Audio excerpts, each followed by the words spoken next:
L'expérience client. Tout le monde en parle et pour cause, un client satisfait va revenir, va recommander, va devenir ambassadeur. Mais une chose est sûre, il est difficile d'offrir une bonne expérience client quand on n'a pas une bonne expérience collaborateur. Dans cet épisode, on va explorer la symétrie des attentions.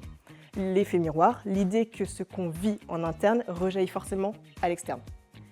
Et si, pour mieux comprendre les équipes, les entreprises s'inspiraient des méthodes et outils qu'elles utilisent déjà pour leurs clients. Bienvenue dans Ressources, le podcast d'Alliance Emploi qui explore ce qui anime vraiment les entreprises, l'humain.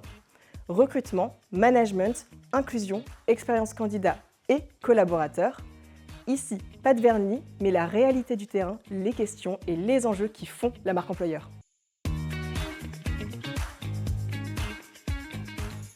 Pour cet épisode, je reçois François Forest, fondateur de Fidior. Bonjour François. Bonjour Lucie. Alors en intro, j'ai très rapidement parlé de la fameuse symétrie des attentions, on en avait parlé un peu en amont. Est-ce qu'on peut aller plus loin? Est-ce que tu peux nous dire ce qui se cache derrière cette notion? La symétrie des attentions, c'est le fait que si on veut être bon en expérience client, on doit être bon en expérience collaborateur. Pour être bon en expérience collaborateur, il faut être bon en expérience client. Donc les deux sont intimement liés et c'est extrêmement important de gérer les deux, de ne pas en gérer un seul des deux, parce qu'ils s'impactent l'un et l'autre. Ce n'est pas qu'un slogan, les leviers qu'on va mobiliser à la fois dans l'expérience client et dans l'expérience collaborateur, c'est exactement les mêmes. Tu vas devoir écouter, analyser, agir, passer à l'action. Et donc, du coup, tu parles de plan d'action, d'analyse, d'écoute. Est-ce que ça veut dire que derrière ça, il y a une vraie méthode Oui, commune? c'est une vraie méthode. Elle ne vient pas d'arriver d'ailleurs, ça fait un moment qu'elle existe. Tu dois, dans les deux cas, écouter.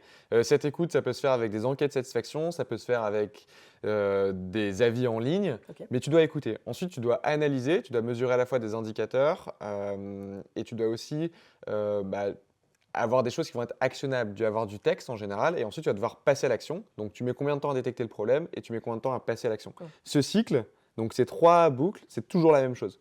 Ok.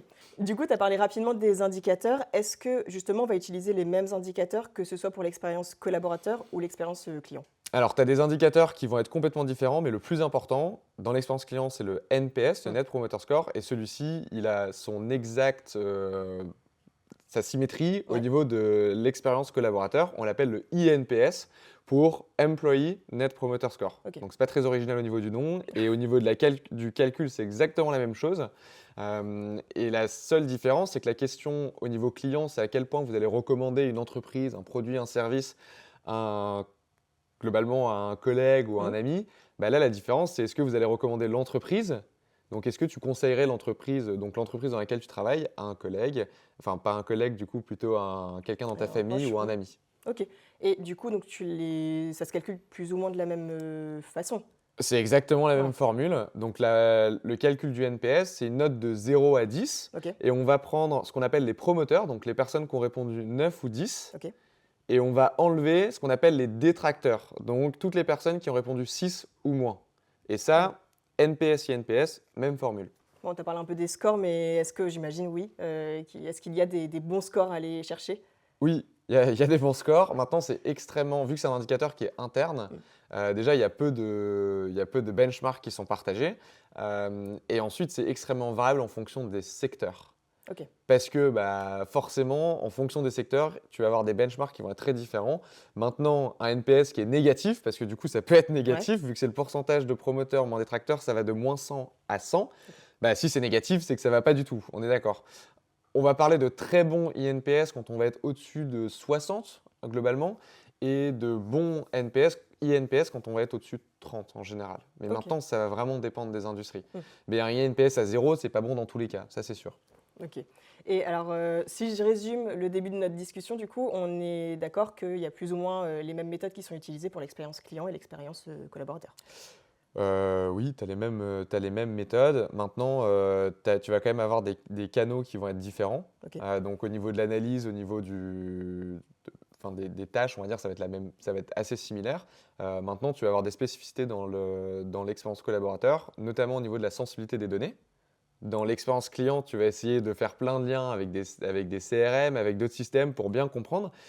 Côté collaborateur, c'est plus compliqué parce que c'est de la donnée qui est sensible, c'est de la donnée qui est interne. Et du coup, tu vas avoir moins de notions de croisement, par exemple. Donc ça va jouer sur forcément ta capacité à passer à l'action, si on revient sur notre discussion au début. Et ensuite, tu vas aussi avoir des actions qui vont être moins partageables parce que parfois c'est au niveau managériel. Et ça va être assez différent où l'expérience client, tu veux justement le mettre en avant Ouais. partout, tu veux le partager, l'expérience collaborateur, parfois pas forcément. Bah, justement, alors qu'est-ce que tu vas aller vraiment regarder dans l'analyse une fois que tu as toutes tes stats, que tu as fait tes questionnaires, tes sondages, qu'est-ce que tu vas aller regarder? Tu vas aller regarder déjà tes indicateurs en interne, tu peux pas les benchmarker à l'externe, mais tu peux les benchmarker en interne. Donc tu vas Ok. par exemple pouvoir comparer différentes équipes entre elles. Et ensuite, tu vas aller regarder au niveau des verbatim, donc quand tes collaborateurs vont s'exprimer, tu vas essayer de détecter à la fois des signaux faibles, D'accord. parce que justement, vu que c'est anonyme, en général, tu vas avoir une parole qui est très différente qu'un one-to-one Mm. avec ton manager. Parce que tu peux dire des choses que tu peux pas Ouais, forcément bien dire sûr. en face. Mm. Et du coup, tu vas aller chercher à la fois ces indicateurs pour essayer de comparer en interne et à la fois dans les verbatim des idées, des signaux faibles, donc des choses qu'on n'avait pas forcément détectées, mais qui vont être remontées dans l'expérience collaborateur.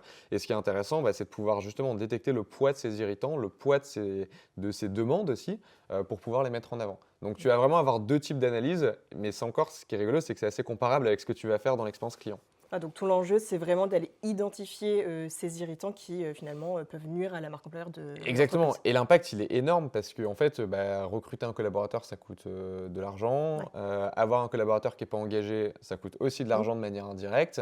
Et du coup, cette capacité que vont avoir les entreprises qui sont excellentes en expérience collaborateur à savoir écouter, savoir identifier les problèmes et ensuite passer à l'action, si on revient sur notre boucle au début, ça c'est essentiel. Et les entreprises qui vont être très fortes dans leur marque employeur, elles vont justement réussir à économiser au niveau des recrutements, parce que du coup, c'est des collaborateurs qui vont aller recruter des personnes qu'ils connaissent eux-mêmes et qui ont tout intérêt à le faire parce qu'elles sont bien. Donc tu vas économiser beaucoup dans ta capacité à recruter. Et ensuite, le fait de faire de l'onboarding, de l'offboarding, etc., c'est pareil, tu économises énormément si l'information elle est beaucoup plus fluide et si tu as des collaborateurs qui sont épanouis. Et ça revient, ce qui est intéressant aussi là-dedans, c'est que dans le NPS, tu as la notion de, récemment, ça a été renommé en Net Purpose Score, pour dire, en fait, c'est l'impact de l'entreprise vis-à-vis de ses clients. Si elle a un bon NPS, elle réalise sa mission. Dans le NPS, c'est un peu la même chose. C'est en fait l'entreprise, tu dois aligner le besoin de tes clients, de tes collaborateurs et à la fin de tes investisseurs. Mais si tu ne gères pas ton expérience collaborateur, ça ne peut pas fonctionner. Et le INPS, c'est un très bon exemple de est-ce que l'entreprise, elle arrive à réaliser sa mission en interne. Donc finalement, que ce soit pour l'expérience client ou l'expérience collaborateur, on parle d'enjeu, d'écoute, d'empathie, avec un enjeu commun finalement, c'est de créer un environnement dans lequel les personnes ont envie de rester. Exactement. Et à la fin, c'est de la rétention, ce que tu veux. Et tu veux de la rétention et l'entreprise qui fait sa mission. Et que ça soit, comme on l'a dit, que ça soit au niveau des indicateurs, que ça soit au niveau des méthodes, l'un et l'autre ont beaucoup à apprendre de chacun. Et dans tous les cas, si on veut réussir, on doit être bon dans les deux. Donc, c'est ça. un moment, il faut y aller. Et voilà. Ouais, nickel. Ce sera le mot de la fin. Merci beaucoup, Merci François. à toi, Lucie. Merci à vous d'avoir écouté cet épisode. Ressources est un podcast RH à écouter, à partager et à faire vivre en équipe. Et si vous souhaitez en savoir plus sur les solutions d'Alliance Emploi, rendez-vous sur alliance-emploi.org. À bientôt.